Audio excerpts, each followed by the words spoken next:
Hello and welcome to another Bearded Geek toy review. In today's episode, we look at the strange case of the missing James Bond action figures. Stay tuned.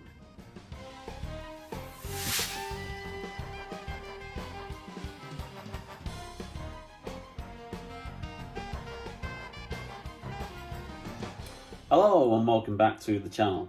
Now, as you may or may not be aware, the 25th film in the James Bond franchise is currently in cinemas. It's called No Time to Die. It's the fifth and final film starring Daniel Craig as Ian Fleming's eponymous secret super spy, 007. Now, I've been a huge fan of the Daniel Craig era, and I've also really enjoyed No Time to Die. I've seen it twice at the cinema.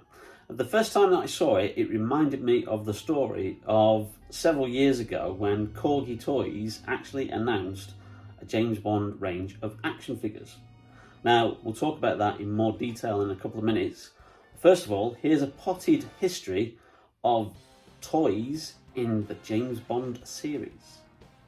One of the first pieces of James Bond toys merchandise was the attaché case from Russia with Love. James Bond action figures with a very good Sean Connery likeness were also produced to coincide with the release of the fourth film in the series, Thunderball, and these were a huge success, along with many accessories that you could use for your James Bond action figure. They also produced some action figures for Roger Moore's fourth film as James Bond, Moonraker, including a very scary Jaws action figure.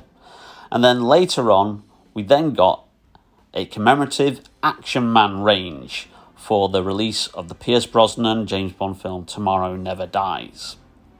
However, the piece of James Bond merchandise that everybody knows about, and probably you all had, was the Corgi DB5 die-cast Corgi, which came with ejector seat and all the other accessories such as bulletproof shields and machine guns. And then also, The Spy Who Loved Me Lotus Esprit was a huge success in the late 1970s as well.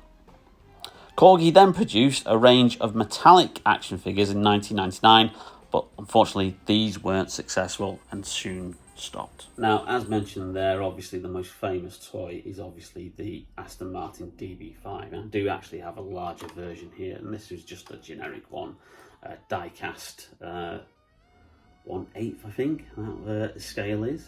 Obviously this one isn't made by Corgi and doesn't come with any ejector seats or machine guns or bulletproof shields, but it's a really nice replica, and I have been trying to find one of the Corgi DB5s on eBay, but not too much success at the moment.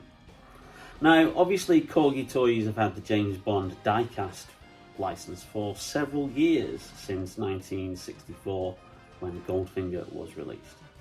But in 2008, at the January British Toy Fair, they announced that they were going to bring to retailers a range of James Bond action figures that would not just cover the Daniel Craig era, but the whole history of the James Bond franchise.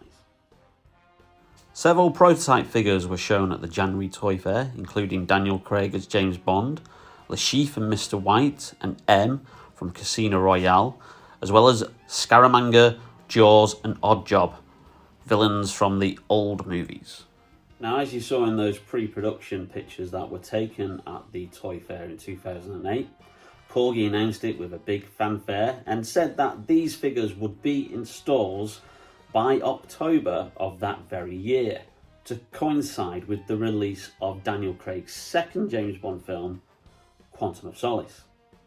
So what happened? Because we never got these toys. They never arrived in stores.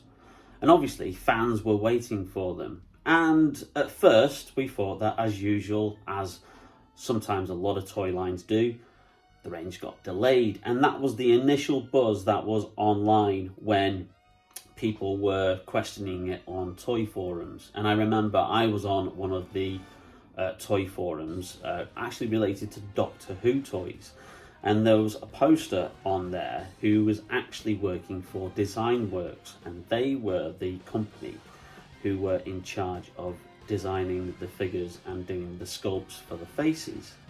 And as you can see in those pre-production photographs, they were doing a very, very sterling job, and they'd done a fantastic job with the Doctor Who toy action figure range as well.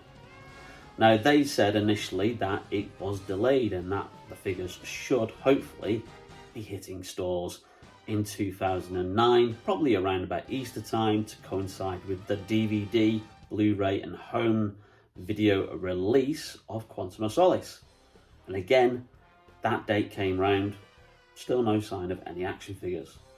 So eventually, questions were asked again, and this poster again popped up anonymously and said that unfortunately what had happened is that Eon Productions, who were the owners of the James Bond film franchise, had decided to pull the plug on the action figure range.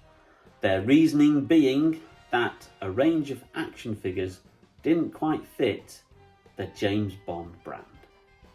And personally, I think that's a bit sad, because I think there's a lot of collectors out there, and certainly there's a lot of kids out there who like watching the James Bond films, that would have loved a range of action figures based on the James Bond franchise.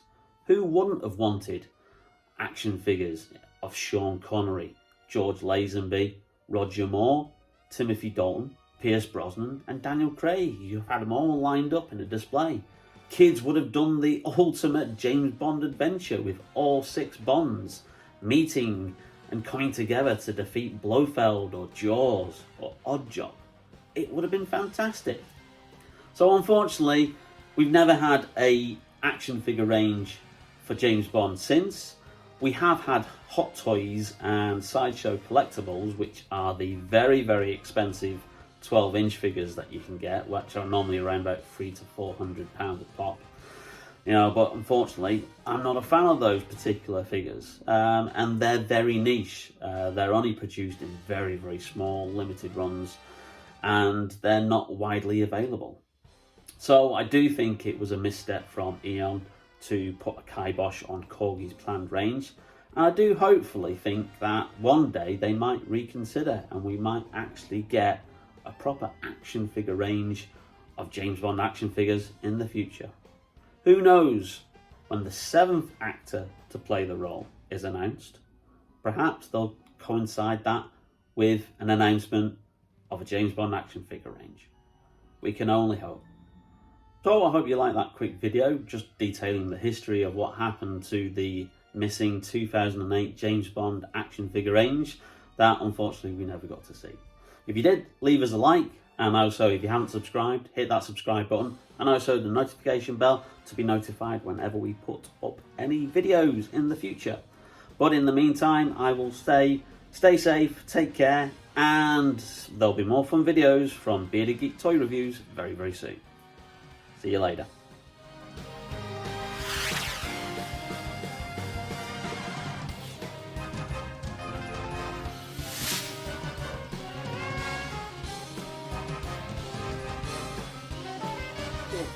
And final film to star.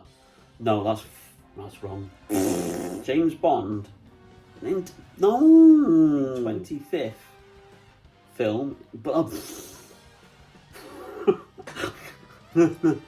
can't get the bloody words out today.